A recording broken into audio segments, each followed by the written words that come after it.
Hello folks, just doing the usual sound check. Hopefully you can hear me. Everything looks fine at my end.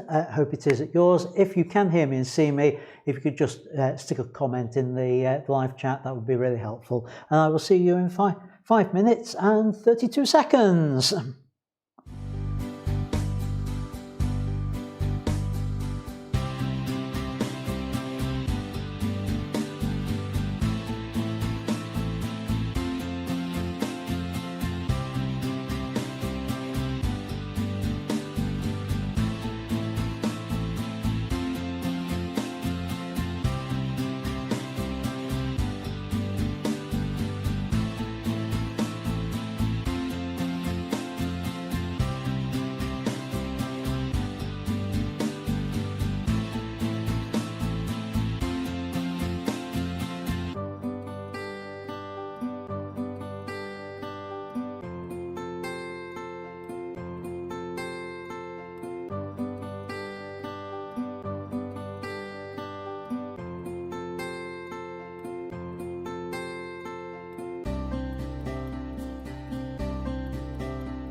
Well, hello everyone. Welcome to In Studio Live, the 91st edition, and welcome to everyone in the live chat. I think I've said hello to people in there. Hi Peter, hi Gary, hi Bob. We appear to have between 5 and 6 people watching at the moment. Hopefully that's going to improve. I'm a bit worried about the decline in numbers over the last few months. Need to do something about that, but not quite sure what. Anyway, enough of my worries. Let's get on with the show, and let's talk about what we've got on the show tonight. And tonight is a little bit different. We're going to have some image feedback. No, that's the same as normal, of course. So I've got the image feedback section. But we're going to be looking at upgrading procedures, policies, methodologies, things like that. The thinking behind upgrading. Oh, we've gone up to 8 now, according to one of my 2 counters. Oh, I'm back down to 6. Oh, I appear to have just offended 2 people. Right, okay, so upgrading your camera gear. We're going to look at that. How, why, when, questions to ask. To make sure you're doing it at the right time. But we're also going to look at upgrading, oh dear, typo time, upgrading your software and operating system. And it's that last bit that sparked this off. I got asked the question, what am I going to do about Windows 11? Well, tonight I'm going to tell you, and I'm going to explain how I plan to upgrade to, how and when I plan to upgrade to Windows 11. But in addition to that, we've got our image of the week, as usual, which I will reveal at the end. And then that's it. So it's, as ever, it's interactive. So please do join in the live chat. We've got a few people in there. Hello. I never quite know how to pronounce this. Snumbers 1 on there. Hi Bob on that. So welcome to the show, and let's get a move on. So it is interactive, as you can see. So add your comments, chat amongst yourselves. And add your thoughts, because sometimes those thoughts actually lead on to topics for future live streams, and that's really helpful to me. So I'm going to start with feedback on the images I've received by email. And the email address for sending your images to is feedback@ians-studio.co.uk. Why is it a separate email address? Because if they sit in, I can leave them in there and I can find them in there when I need them on a Sunday. So that's why I asked for them to go there. Oh, excuse me. Dry mouth. And the ones that do go there, I can give better feedback on because I've got a lot more information. And I can check for things like focus and all those sorts of things. So let's head over to Lightroom and go through the images which were emailed to me this week. And it's 6 images from 2 people. As ever, Gary has sent some images in. So let's have a look at Gary's first image, which is a graveyard in Glasgow, I believe. Really interesting shot here, Gary. Like the concept of this, the idea of the graveyard including 2 tower blocks as though they are a sign of death in themselves. And sadly these days, I think in many ways there's a lot of truth in that. So yeah, love the image. Right, couple of immediate observations on this for you, Gary. First of all, I like the fact that you've corrected the verticals. That's worked well. It's not a bad black and white conversion. I'll come on to that in a little while. One thing I would say is I would sacrifice just a little bit of the sky just to have a little bit more foreground here. This particular gravestone just feels very, very close to the border on there. And if you were to ever have that printed out, the chances are it would be sitting right on the edge there because of the bleed when having prints done on that. So just be aware of that. The other thing is this halfway through on this side. I don't dislike it, but I think it needs to balance. So what I would do, and let's go full screen, I would actually do that. I would actually balance it with a halfway through on the other side. And it's a very small change. We've not lost much of the image, but I think that's much more balanced like that. It makes it look as though the choice of cutting through something on this side was absolutely deliberate, because you've done it on both sides with that. So I think that works slightly better. Now, about that black and white conversion, there's not much I would do, but I just feel it needs a little bit more of a sort of contrast to it. Now, the normal thing I would do with these sort of things is, as part of the black and white conversion, I would target individual colours. Now, I can't do that on here. So what I am going to do is I'm going to target it using the curve. And what I'm going to try and do is just give a little bit more contrast in the midtones with it by just doing it like that. And I just need to watch we don't lose detail down in the shadows. So by fixing that point there, it means those critical areas can't change, but I can still introduce the contrast up here. Now it's a little subtle that with it, but let's just have a look at what that looks like before and after. That was before and that's after. It's just a minor change, but I would just add that little bit more punch to the image. Now, I'm always very aware when I do some of these changes that it's my particular style. It tends to have this a bit more contrasty to it, a bit more vibrant in the colours and things like that. So I know that's my personal style, and I'm always a little bit wary about imposing it on people, but that's what I would do with it. I'm not saying mine is any better than Gary's conversion, but that's the difference between. So before and after in terms of the black and white conversion. I just think it adds a little bit of extra bite to it, that curves adjustment. Right, now we're on to one from Peter Ashford. I just want to have a look at the shooting data on this one, because I believe this was a compact camera, yes, Canon PowerShot, with one of these mega range lenses. Unfortunately, I haven't got the 35mm translation for that because it doesn't know what the sensor size is.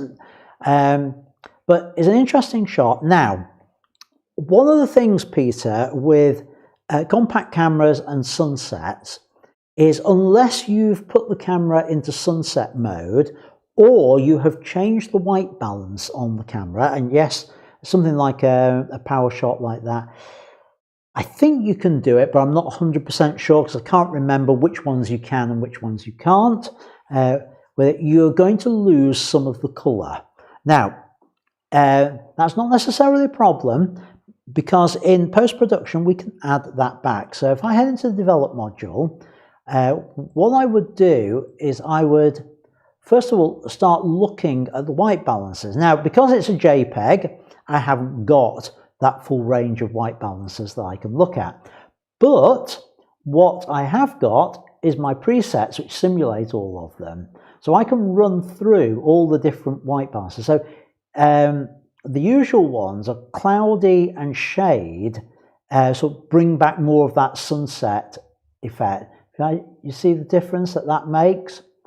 Cloudy on there, so you choose between those. Now, I've also created some specifically for sunsets. And they won't work with every image, but they're there just to boost. Now, on this particular one, I think shade will give us the sort of white balance one. And I suspect and hope that that is going to be similar to how you remember it being as opposed to how you photographed it. Now, I'd like to try and see a bit more of the detail in this. It doesn't work for me as a silhouette. So I would try and just bring those shadows up.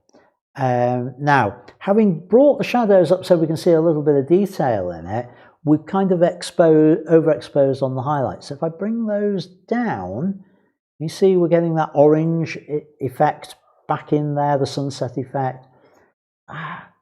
And I'm still not sure whether I'm getting much more detail in there with it. A little bit. I maybe don't need to go quite so far with it. Just something like that. Now, I have to say, this archway that's growing, that you've used as a framing device, I like it as a framing device, but I'd like to see the other ends of this. And I think that would be the right thing to do, because putting your horizon through the middle of an image is never particularly good anyway. And talking of which, it's not quite straight. So if I do that and draw the line on there,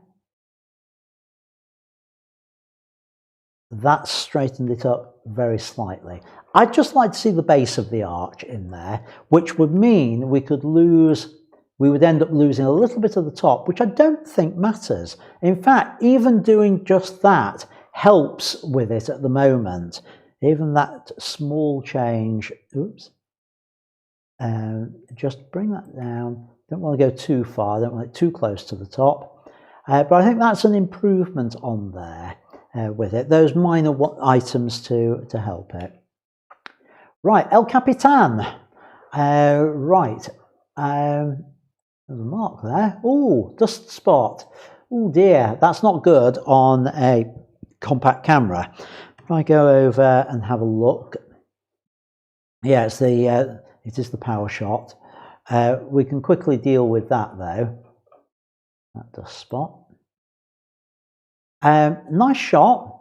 I would now again, this is one of those where it's down to personal preference, but for me, the first thing as I look at this, well, other than seeing that it's slightly overexposed on the clouds, I'm not going to complain too much about that, but we've got this area at the bottom of the histogram where we've not got any true blacks. So what we can do is we can use the black slider, bring that down, and that kind of brings a bit more of that bite to the image on there.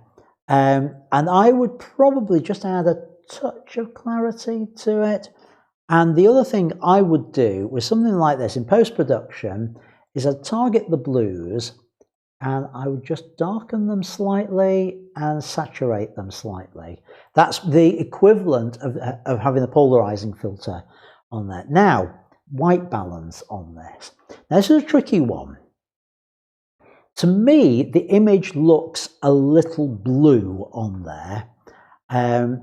I'll go through my options here. Daylight seems to be very similar with it, but it just takes a hint of the blue out. Cloudy, maybe it's a fraction too far with it. Shade does warm it up too much.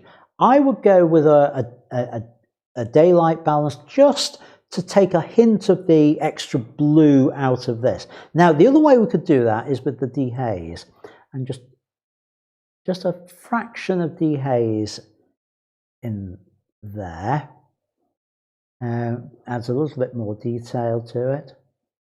And I think that works nicely. Now, I'm just going to go full screen so you can see this. This is where we start to see the limitations of a compact camera.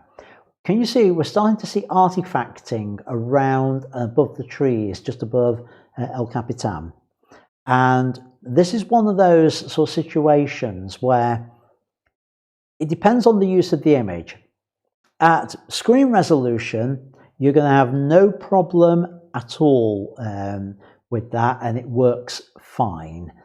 But as you can see on here, if you were to zoom in, thus if you were to do a mega print from it, you might start to see that artifacting appear.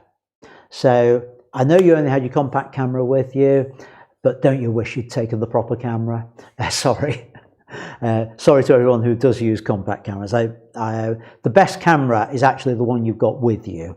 But I know Peter has some other more sophisticated cameras, so it's slightly tongue-in-cheek to Peter because he has a camera which would have given him a better result on that. Right, okay, moving on. We've got a couple more images. These are from Gary again, and I like the concept of these.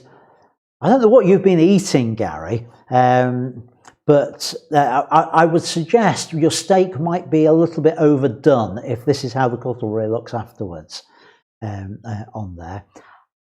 Seriously, I like the concept of, particularly of the fork here and the twists and the bends in there. And I'm assuming that you did that with a pair of pliers rather than on the food with it. And the question is, have you told?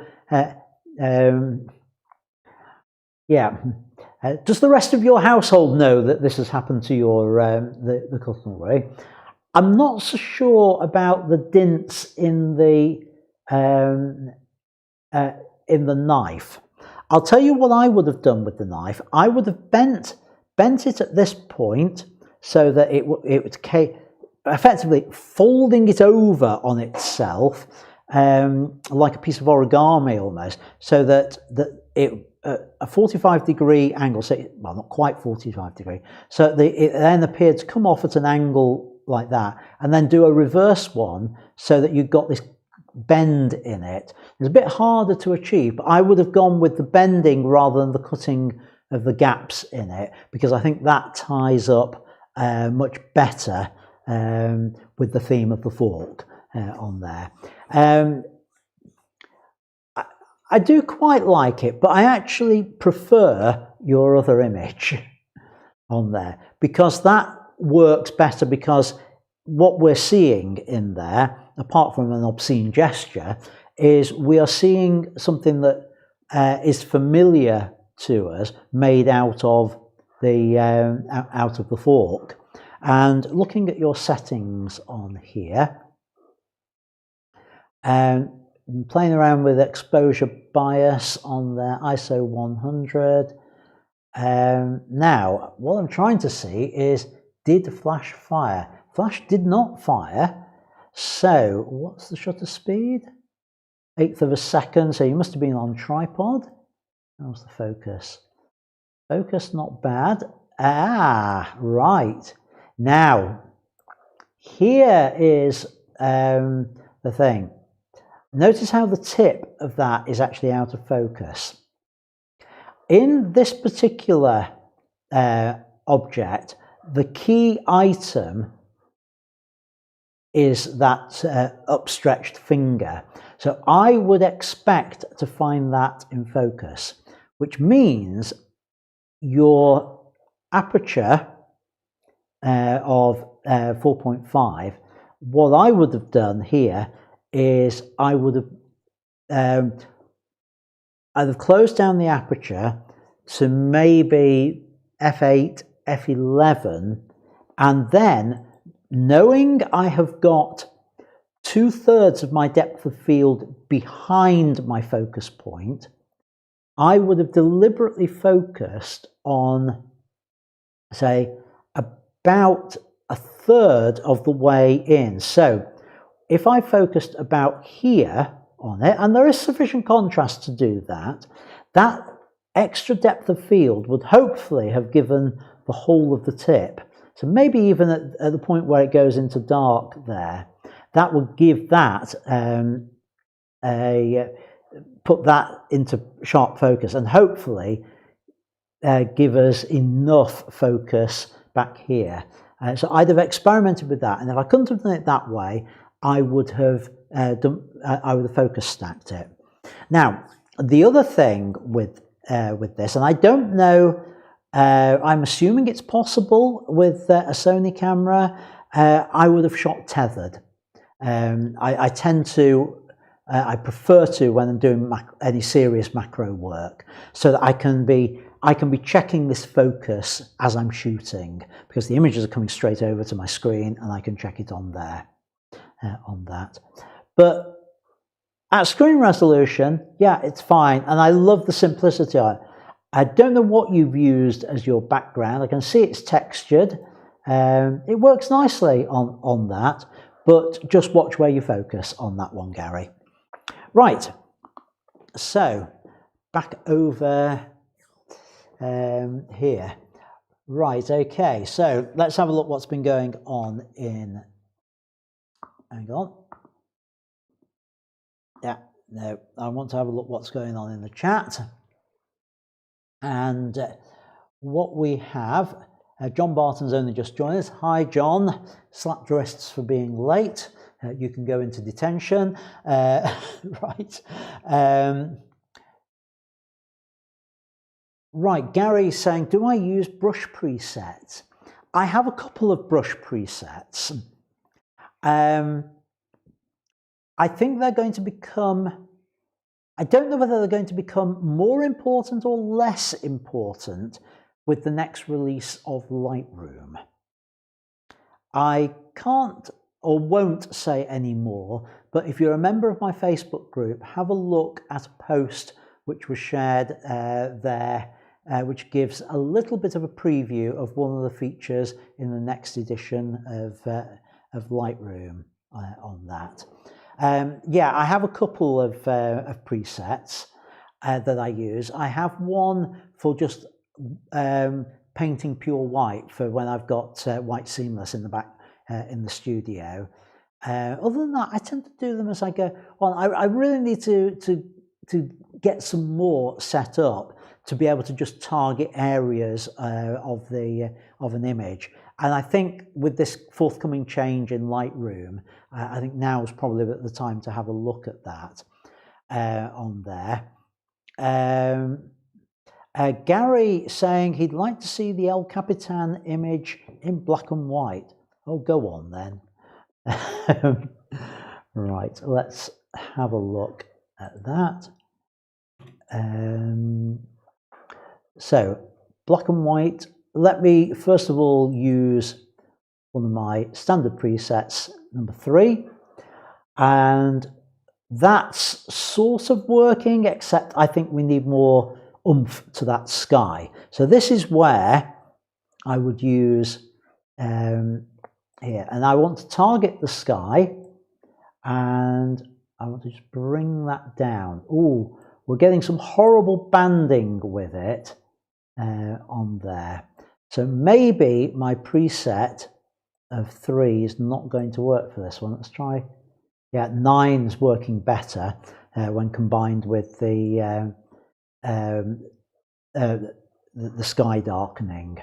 Now, if I want a bit more of a change on there, I would go with a graduated filter, hold the shift key to do that, and I think to about there. And with that, why does that work? That's working because, remember that change is targeting the blue. So that's just changing the colour. It's not actually what I wanted to do. I was just pondering that one. But now, if I just gradually change the exposure, and I can reposition where this gradient comes in, and I think I'm struggling to target where I want with this. Now bring that up. Let's just try that, because I just want to darken it a little bit more at the top. Now, I have caught a little bit of El Capitan up there, which I don't want. So what I'm going to do is I'm going to use a range mask, and I am going to use luminance. I tend to use luminance more than colour, just to make sure I'm not darkening anything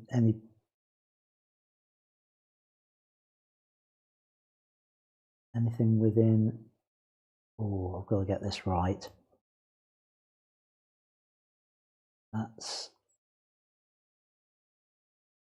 so I want to make sure. This is tricky because it is fairly light on there. I'll just take some of the lightness out of it. Yeah, that's done it, I think. So that, I think, is a black and white conversion on there. So before and after, done as black and white, which is very Ansel Adams-ish with the black and white conversion. I like to think that that's the sort of style he would go with. Except he wouldn't have plugged up the blacks in his black and white conversions on there. Right, so sorry, that's slight digression. Let's go back to the chat on there. Right, so yeah, Peter, you need to go back again. Yeah, good excuse. You use the excuse that I told you had the wrong camera and you've got to go and reshoot it. Right, Gary's saying the cutlery came from a junk shop. That's fine then. And you're welcome about the feedback. Right. So we were up to 13. We've got 11 of you there now. So let's carry on. And as ever, folks, please like, share and subscribe as ever. And thank you to everyone who does. Please join the Facebook group, link down below, as is the link for my newsletter. See, I'm going through that quicker each time on there. So let's move on to our topic for this evening. Tonight we're going to talk all about upgrades, and the first part I'm going to talk about gear upgrades. Now, typical questions I get asked as a photography educator, they come in usually something like this. I want to get a new lens. What do you think I should get? Wide angle or telephoto? Or somebody might say, I want to upgrade my camera. What should I buy? Now, questions like that are questions which are absolutely impossible for anyone to answer. They're not the right questions to ask because to be able to answer them, you haven't got enough information. You need to know, well, what's your budget? If you're telling me you want to upgrade from your £50 compact camera and ask me what's the best camera to buy, oh, I can tell you the Canon R3 on that, but it's probably not the right camera. What type of photography are you going to be doing? Because if you're asking me about what lens to get, then if you are a wildlife photographer, there's probably not much point me saying, oh, well, you really want a wide angle lens because that's a lovely lens. Just because I like wide angle and I do travel photography, of course I love my wide angle lenses. There's no good me telling you, oh, get the 100 to 400 millimeter telephoto lens if what you're actually wanting to do is interior design photography. You're going to need wide angles for that. So can you see where often the question that's asked is impossible to answer? We need more information. But even more than that, you need to know about the person as well. Is this just a hobby? Or are you a pro or thinking of going pro? Now, I didn't put pro on there because I'm hoping that any professionals out there are wise enough to not fall into the trap of asking these silly questions. But I certainly get it from people who say, well, my goal one day is to make a living out of photography. And well, if it is, you need to start honing in on asking the right questions. Because if you can't ask me the right questions when you're trying to buy your gear, you're never going to be able to ask your clients the right question either. But even knowing those questions and the answers to those questions, they are not actually the first questions which you should ask or answer. And there are two questions which you should always ask, and these are the questions I ask anyone who comes to me and asks for advice on upgrades. The first one, the first question I ask is why? Why do you want to upgrade? And the second question is, what is it about your current kit that is causing you frustration? And if you can't answer those questions, then you don't need to upgrade. And even if you can answer them, if you give the wrong answers, sometimes the answers which are given tell me that actually upgrading is not going to solve whatever it is you think it will solve. If you think just upgrading your gear will make you a better photographer, it won't. It might change the quality of your images, but it won't necessarily make you a better photographer. Understanding the gear you're working with will make you a better photographer. If you want to upgrade because, well, everybody else has got a better camera than me, oh, I'm sorry, there's always going to be somebody with a better camera than you've got. There's always somebody with better kit than I've got. And yes, I know I've just upgraded this year to the R5, which is a pro camera. It's an expensive camera. It's a cracking camera, and I love it. But compared to most photographers, both hobbyists and so serious hobbyists and enthusiasts and professionals, I have comparatively little kit. But yet you can see the kind of images I can produce. And yes, you might be able to say, yeah, Ian, you'd do a lot better if you actually had this, or you had that gear, or that light modifier, or that lens. Yes, I could, but I'm not frustrated with what I've got, and that's our other question. Why do you want to upgrade? If you think it's because you want to have the latest and greatest bit of kit, I've got some news for you. In 2 months' time, whatever you buy will be out of date. You're never going to have the latest model for more than a couple of months max. Just get used to it. And if you think it will give you more options, then just having more options doesn't necessarily mean that you will get better photos. Let me tell you something, my R5, that's given me a whole load more options. And since I've had all those options, some of the images I've produced have been of lesser quality. Why? Because I'm going, oh, which of these multiple options shall I use? Shall I try that? Shall I try that? And I've not got there with it. I like to call it the washing machine syndrome. And now, fellas, you'll relate to this. My wife rolls her eyes when I give this explanation because she can't understand the way that my mind works, and probably most men's minds work.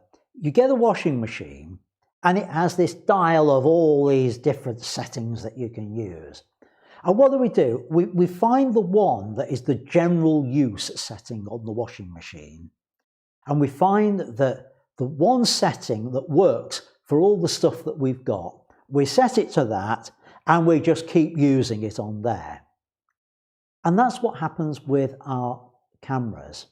Just because they have a host of options doesn't mean that we're going to use them. And 99% of the time, we will fall back on a handful of options, and that handful of options will be the ones which were probably on your previous camera as well. So don't give me the line, you want to upgrade because it'll give you more options. Giving you more options will give you more confusion. What's the other question? Well, there really is only one valid reason to upgrade. And that is because you are frustrated with something your current gear can't do. That's what that other question is all about. What are you frustrated with your gear at the moment? Because if you're not frustrated with your gear, then you don't need to upgrade. You need to learn what you've currently got. When you get to the point of frustration, then you can upgrade, and that will actually tell you exactly what it is you need to do with your upgrade. I call it the frustration factor. What is the frustration factor with your gear? If you know what that is, then it points you directly to what you need to think of. The very first digital upgrade I did, I had the Canon 10D, and that was it was a crop factor camera, but it was before they'd invented EFS lenses. So I lost all my wide angles. And I did a couple of trips to the Middle East where I was doing a lot of photography at the time. And I was missing shot after shot after shot because I couldn't get the wide angles. So 3 years after investing in that, I bought my 5D Classic, 5D Mark I, because I was absolutely frustrated with losing out my wide angles. I went to a full frame camera to be able to get those wide angles back. That was my frustration factor. So ask yourself this question when it comes to upgrading your gear. What is it that's causing you frustration? When you answer that, I say you know exactly what it is. If you can't get close enough to your subject, that's telling me you need a longer lens. If you say the thing that's frustrating is the camera's too heavy to carry around and you're leaving it at home and you're using your phone because you're not bothering to carry your camera around with me, your frustration factor is the weight of the camera. You need to be looking for something lighter. If you are your frustration factor is when you look at your images, the quality isn't quite sharp enough, and you've done a little bit of analysis on it and realized it's not because your shutter speed's too slow, it's the image quality. That's telling me you probably need to actually now upgrade from your kit lens, because kit lenses typically aren't the sharpest in the kit bag. Or in my case, one of the driving factors for my 5D to R5 upgrade was the shutter sound was too loud. Yeah, honestly, I'm a theatre photographer. I want to expand into doing TV and film. And I know on set for TV and film, you have to work with a truly silent camera, because they can't have the click, click, click going when they're filming. So there are ways around it. With old-fashioned cameras, you get one of these soundproof boxes, but they're big, they're bulky, and they're hard to work with. So I wanted a camera that had true silent running. So those are the sort of frustration factors, and they point you in the right direction as to what you need to be looking for your upgrade. Now we know which direction we're looking. Now we can start to ask those other questions right at the which we talked about at the beginning. What's your budget? How much money realistically can you spend? Because that will narrow the field down. If it's a camera you're looking at and your budget is £300, then you're looking either second-hand market or entry-level cameras. If we know that your type of photography, the main thing you want to do is wildlife photography, you're looking for something with that long lens so that you can get those shots. Are you looking to become a professional, or are you just a hobbyist on that? So those sort of things will help you. But do think about other questions. So yes, that might solve your current frustration, but is it going to generate any other frustration? If your frustration is that your tripod isn't stable enough and you buy this incredibly stable tripod, but it's so heavy you never carry it around with you, you might as well have stuck with the unstable one. So what you're actually looking for is something in between. So think through what it is you're going to get. Is it going to create other frustrations? If you are professional or semi-professional, or wanting to behave in a professional manner, and you're thinking about doing this as any form of business venture, how will this bit of kit pay itself back? How will it pay for itself? Because as a professional, you've got to start thinking that everything that you buy has to pay for itself, has to earn its keep. And then the question is, well, if your budget is limited, instead of going new, do you want to look at second-hand? And think about that. There's no stigma in second-hand gear, and you can get a lot of good second-hand gear. I tend not to, because my life cycle with gear is I get hold of it and I just work it until it reaches end of life, and I just work it into the ground. So I get new and get the full maximum life out of it. So I tend to do that. But I occasionally buy second-hand. 18 months ago, no, more than that, 2 years ago, my workhorse lens, my 24-105 lens, finally gave up the ghost. And rather than buying a brand new one, I got a good second-hand one to replace it on there, which actually turned out to be a really good idea, because in terms of, I've now gone to the R5, and I got the R5 with the R mount, RF mount lens, 24-105 lens on that. So I only needed it for a short period of time. Well, actually, I need it for longer because it's my backup camera now. Right. So those are the principles behind.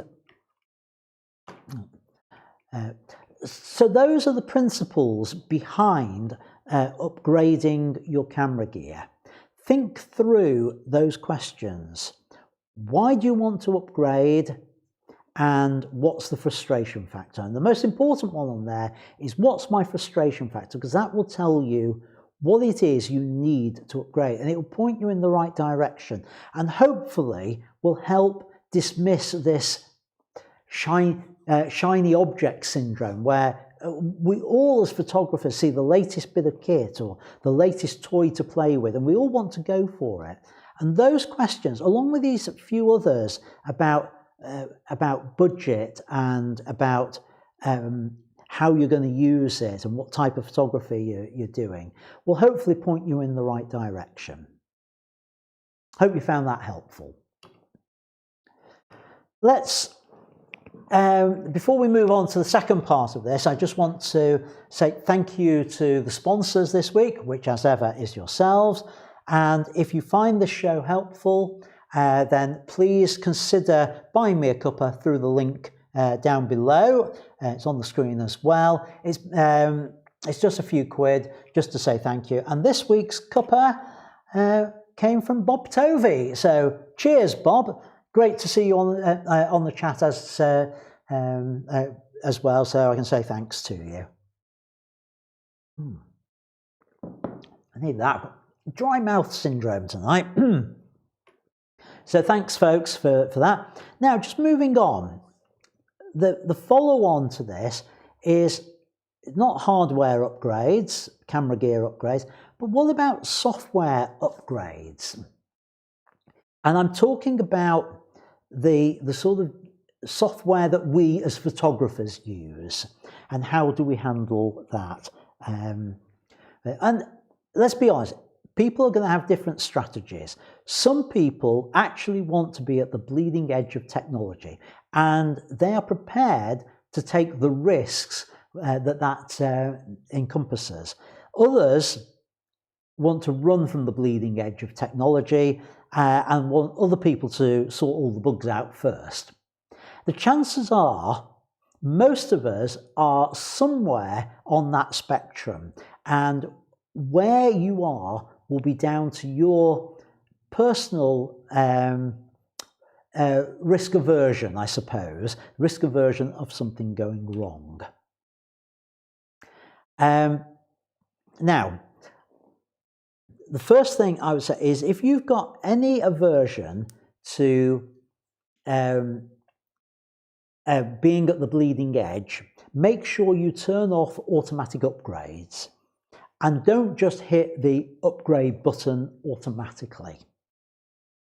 When something new comes out, a new version of Lightroom or Photoshop or Luminar or Affinity or whatever bit of kit it is, make sure the first thing that you do is go and read the release notes.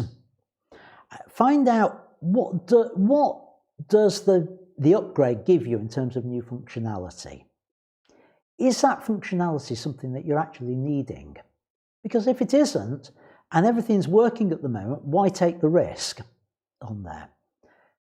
It should list the bugs that have been fixed, or at least give you some indication of those. And as you glance through them, look, are any of those bugs ones which have been a problem for you?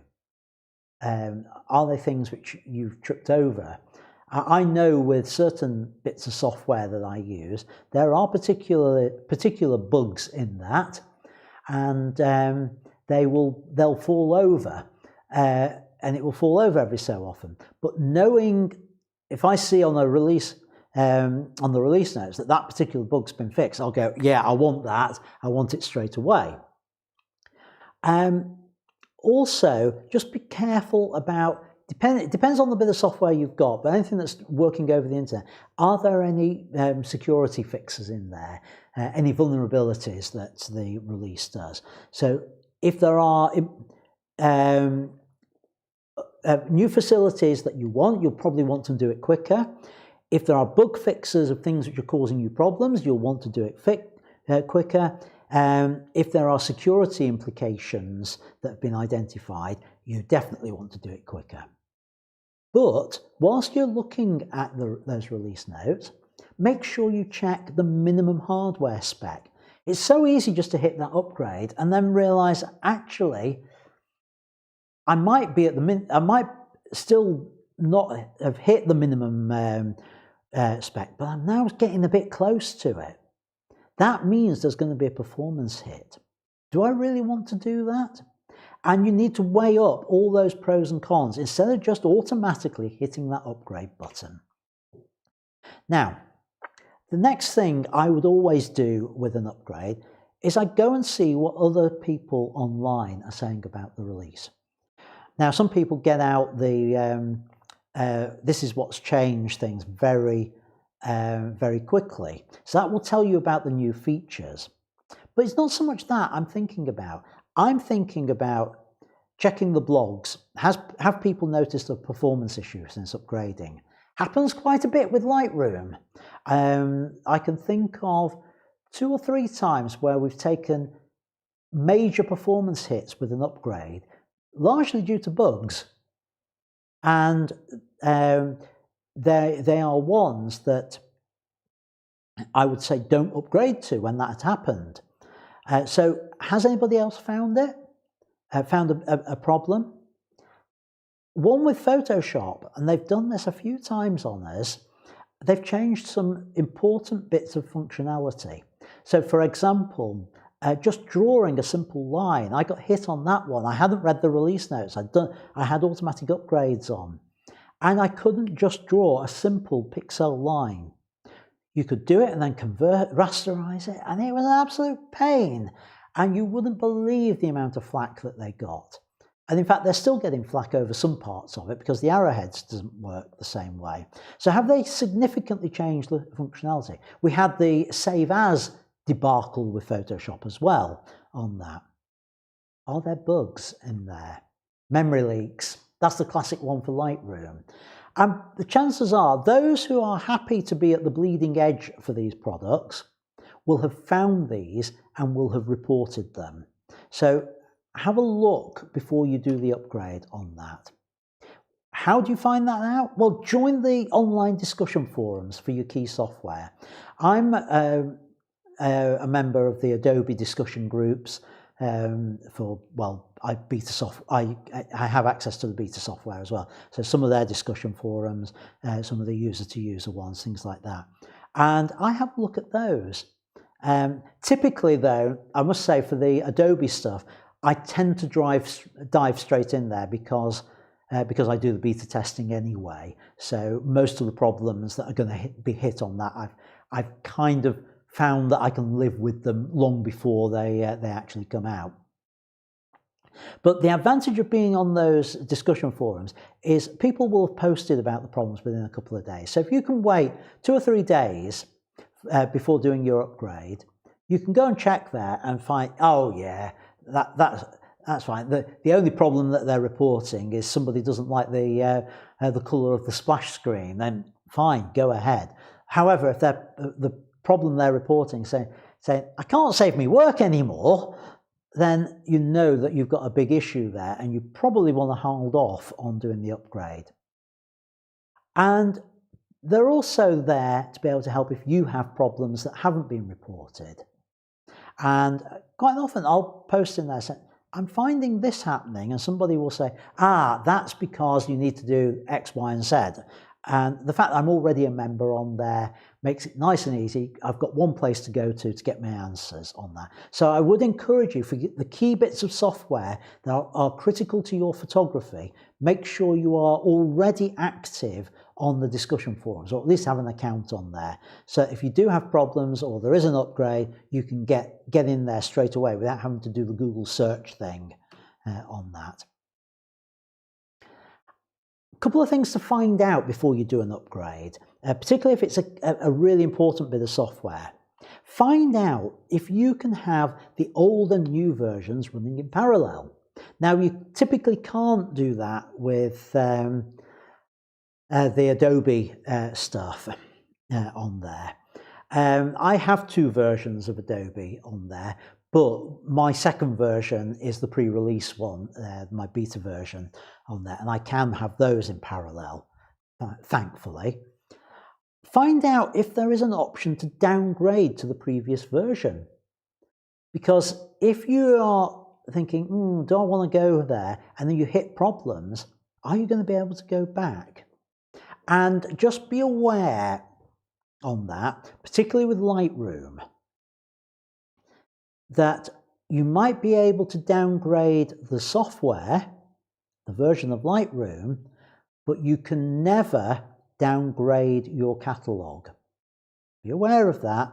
The new version that's coming out with some significant changes will require you to upgrade your catalogue. Now, yes, it will save the old version of the catalogue when you do that, but if you've then been working on the new version for a week before you actually decide, no, I need to go backwards, all the things which were in the catalogue beyond the point when you converted it, you cannot downgrade that. So just be aware of those potential problems, that you may not have an easy backwards path. Doesn't matter quite so much with Photoshop because you're working on individual images on there. You're not tied to a big catalogue. Then start to think about when are you going to do your upgrades to your software. If it's Lightroom or Affinity or other things like that, think about it. I say schedule it. It doesn't have to be write it in the diary. Today's the day I do upgrade. But don't do it in the middle of a particular job if you're professional, or if you're halfway through processing images from a shoot. Maybe you've had that big shoot. You've been away somewhere, you've been traveling, and you're processing, working through all the images on a particular cruise. Don't do your upgrade halfway through that. Wait till you've got to the end of it so that everything is consistent within that job. And if you know you've got tight deadlines coming up, for example, if you do theatre photography, I know that Gary does bits and pieces to do with theatre photography, and although it doesn't appear to be on here tonight, Terry does. If you've got a particular time, a particular deadline coming up to do with something like that, then don't do your upgrade the day before, because if it goes all horribly wrong, you're just going to put stress on yourself. So wait and do your upgrades when you have the time. When you have the time to try out and play with all the new features, when you've got the time that if it all goes horribly wrong, you can deal with the problems. And once you know when you're going to do it, back up, back up, back up. I was going to write that 3 times. I think I should have done. Make sure your data files are all backed up, your Lightroom catalog. Yes, it's going to convert it. It doesn't always convert. And then it's going to be working on your actual catalog. And just suppose that something's gone wrong, and I don't know, suppose it takes out all the processing information on everything in the catalog, and you've not backed it up. That's your problem. But also, and this is the one I keep missing, if I'm honest, back up your settings as well, because I have had this happen. The upgrade process with software, particularly Adobe software, should move over all your settings over to the new software. I've had it with Photoshop where it doesn't, and I suddenly find all my actions and my plugins and things like that are not there. Fortunately, I've always had the backups on there, but you make sure you've got that backed up before you attempt the upgrades on there. Otherwise, you might open up yourself to problems. Okay, so operating system upgrades, and this is where everything that I've been talking about has come from. This one simple, one-line question that I got asked on the Facebook group. What's going to be your strategy to the new Windows 11 operating system? That's what I was asked, and that's what sparked the discussion for tonight. Well, the first thing to say, in many ways, the process and the thought patterns of what I described about other software is exactly what I'm going to do with the operating system. But there are a few sort of notable differences, I suppose. And that is, with an operating system, I much prefer to do a clean install rather than an upgrade. Now, it's a personal preference, but this is how I will do it. And I know that this won't be appropriate for everyone, but the question was, what's my approach? This is my approach, and I hope some of you will find it helpful. My approach is always, with these major upgrades, to do a clean install rather than an upgrade, as far as I can. Now, I know it takes a lot longer to do it that way. I know I've got to start installing and reinstalling all my applications. I've got to load Lightroom, I've got to load Photoshop, I've got to get DaVinci Resolve on there, I've got to transfer all my settings, etc., etc. And yes, it's so much easier to upgrade, but it's that checkpoint to allow me to get rid of all the stuff I actually don't need anymore. Because we all install bits of software, so, oh, I'll just try that bit of program out. I might use it for a week and then don't use it again. So doing a clean install, I will just go through and put on the stuff I need. And then only when I start to need things will I put them back on. And that way I keep my installation as clean as I possibly can. It also deals with operating system slowdowns. This is a Windows issue. The longer you have Windows installed, the slower it gets. As a known fact, don't know why it is, but it does. It just gets slower. It gets clogged up. It doesn't work as well. So it just deals with it. So I know when I go from Windows 10 to 11, I'm going to be letting myself in for a lot of work, which is why I need to do those other steps I talked about. I need to make sure that this is actually going to work. I need to make sure that I schedule it at a time that I'm not in the middle of a job. I'm not going to try and rush it through in a single afternoon, or I'm not going to be fighting deadlines when I do it. But I am going to protect myself. I'm going to make sure I'm backed up. One of the things I do whenever I configure a computer system is I put my operating system on a separate physical drive to where my data is, as far as I can. Sometimes I have to partition it, and it's two logical drives, but where I can, I prefer it to be on a separate physical disk. So how am I going to deal with Windows 11? Well, one of the first things I'm going to do, and I haven't got a PowerPoint slide on this, is I am not going to do that upgrade until I believe all my critical bits of software have been tried and tested on Windows 11. And for that, I'll be checking the groups, checking the forums, checking the release notes to make sure that, well, I've just noticed the release notes for OBS, which is the broadcasting software that I use for the live streams. For the first time I read today, they've done some tweaks for Windows 11. So, I now know that OBS will be fine or should work on Windows 11. So I can tick that off my list.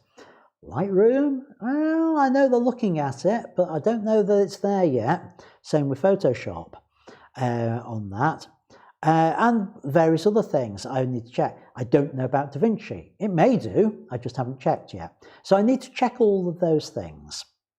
But even then, as to protect myself, even when I think it's all going to work, what am I going to do? I'm going to buy a new disk. I will do my installation of the operating system on a separate blank disk and keep the current operating system disk as a backup so that I can go back to it. So for me, these are the actual steps. Once I'm confident that it's probably going to work and all the software is going to work with it, I'm going to buy a new internal M.2 drive for my laptop. I'm going to buy an M.2 external exclosure for an M.2 drive. I will take my operating system drive out of the laptop, you can't see on the screen there, and I will install it in the external enclosure, and I will then make sure and put the blank drive inside the laptop. I will make sure I can actually boot off that external drive, that it's bootable off that. That's then my backup, my emergency system on there. I'll then disconnect that external drive and I will do a clean install of Windows 11 on the new internal drive.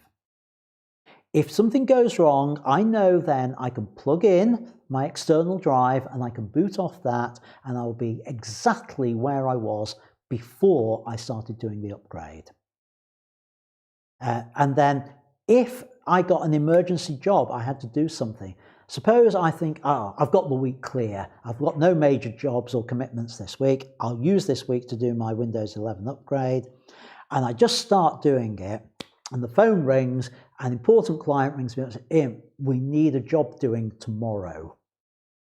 And it's urgent.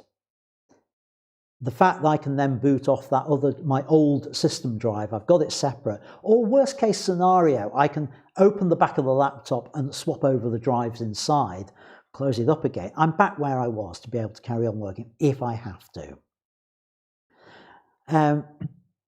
And I've got it then to be able to copy things like settings and things over, because there's always something I forget, and I keep it for about 6 months as a backup drive, because there will be always something that needs moving over that I haven't used that for a long time. What were the settings on it? Oh, they were on the old operating system. So that's how I would do it. So right, let's, I was going to say, let's have a look at the comments in chat. Well, I can see, or it doesn't appear to be anything new on there. No, there isn't on that. So, let's have a look at the feedback on the images I've overrun. How did I overrun on that one? Right, let's have a look at the feedback give you some feedback on the Facebook images in here. And there's 8 of them. I'm going to do them fairly quickly. I was hoping to spend a bit more time on these, but never mind. So here, one from John Barton. I like this. I think it's great, except I would make it a square image on here, and I would try and square it up like that. The other thing I would do, John, is I wouldn't have had the plane pointing at 12 o'clock. I'd have it at something 1:30, so pointing 45 degrees. I think you'll find that would work better. Now, I can't do this properly on here. Yeah, because it's going to get in the way like that. But I'd have it at something like that sort of angle, but the whole of the circle in there. I think you'd find. I think that would be probably something like that. I think that would be a bit stronger as images go. And it's a shame I can't show you on here. If I'd gone into Photoshop, I might have been able to do it, but I haven't got time to do that. But nice shot. Like this one, again, same thing as I said earlier about sunset on it. Because it's effectively a compact camera, small sensor camera, we're reaching the limitations of it. And I think it needs just warming up slightly to, maybe not quite that much. Bring that down a little bit on there. But the one thing to note, you see all the artifacting on there.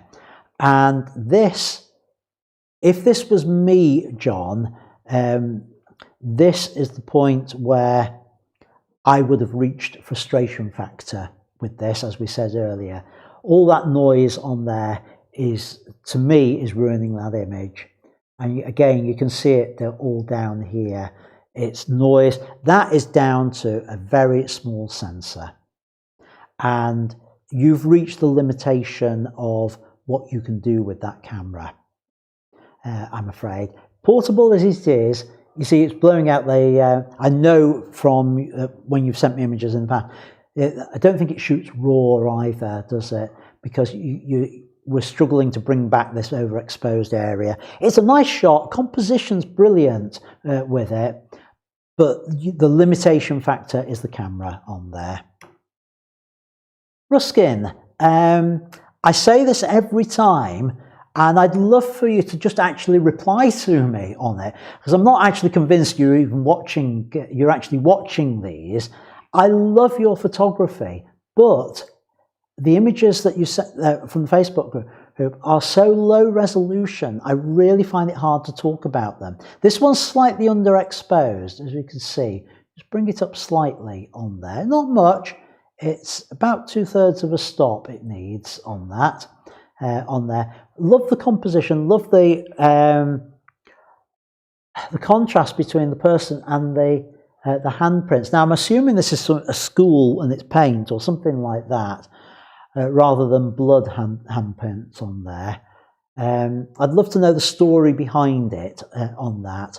So if you do actually watch these, do let me know, because I love giving you feedback. I know you're a great photographer, but I'm just wonder whether I'm wasting my time, because I'm not actually convinced that you're watching these at all. So if you are, please let me know, on there.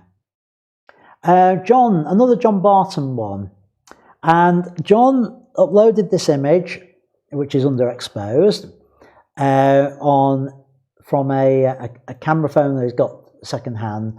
The comment was, so he always had a phone with him. Again, I would look.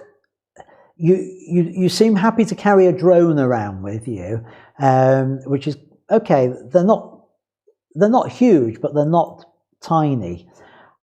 I would strongly suggest you need to carry around your better cameras, because you do have one, because using a camera phone, it's fine if that's where you're at with your photography, and it's fine if that's all you want to do with your photography.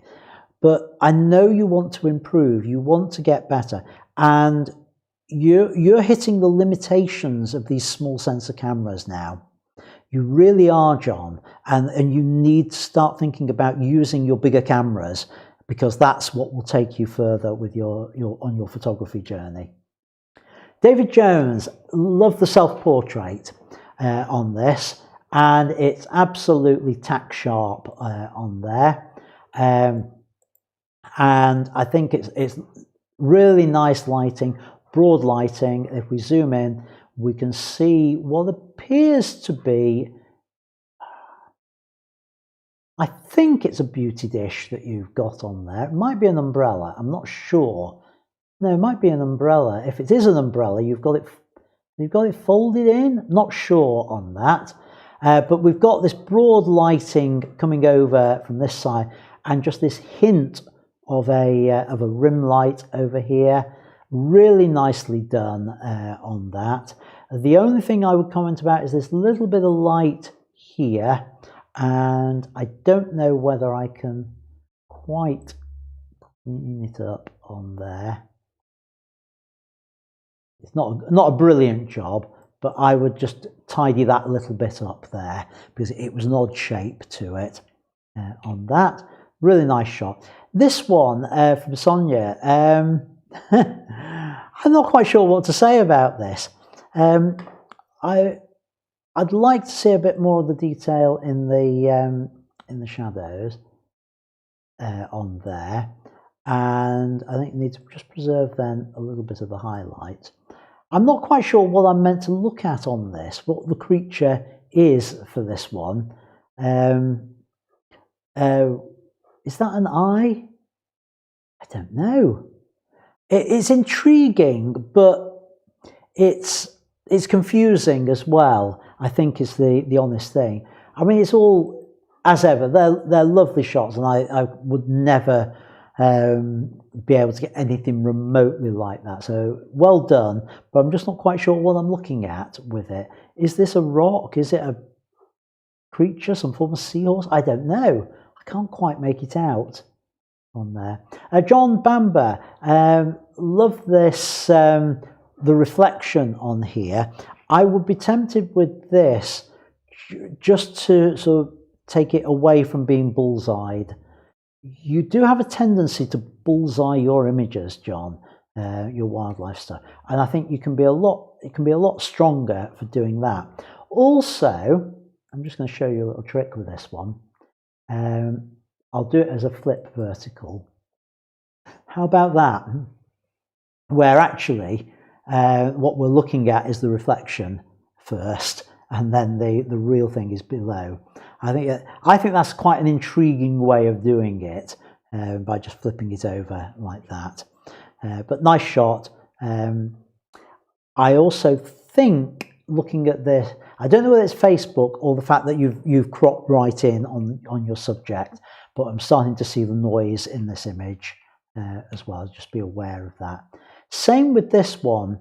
We've got a fair bit of noise in there. I suspect that's from cropping in on it.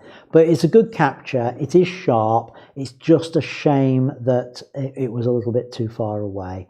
But yeah, good capture. Again, it's bullseyed.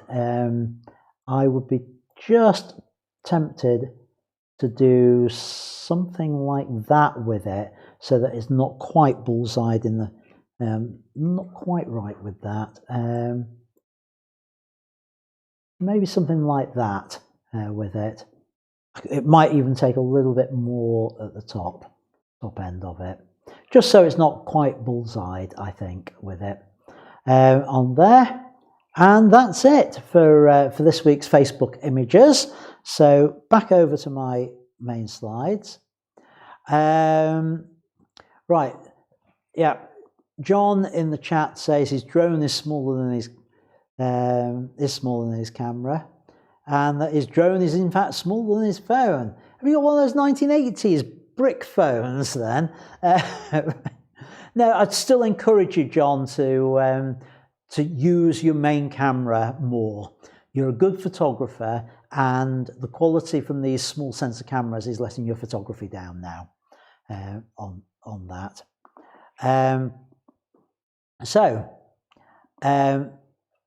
Yeah, we've looked at the comments in there. So it only leaves for me to reveal this week's member photo of the week. And this week it is, no, still can't do the drum roll. I'm actually going to go with the one from Ruskin. I do like that image, and I think it will work nicely as a banner on there. So hopefully, Ruskin, you'll hear me talking about this on there.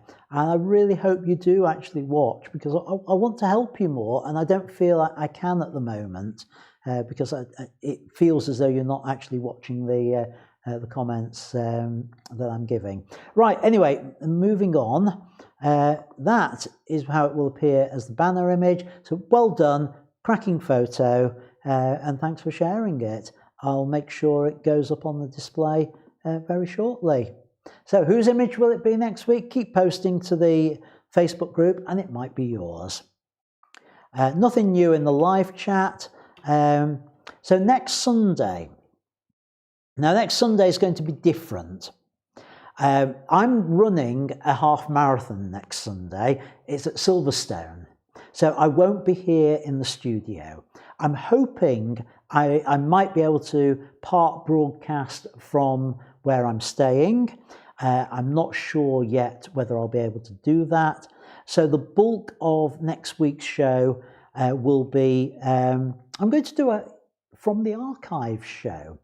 I'm going to pick 2 or 3 small segments from some of the very early live streams that I did, which are worth repeating. And share those as next week's live stream, because I know a lot of you have started watching really since those early days, and so going back over those will unearth some of the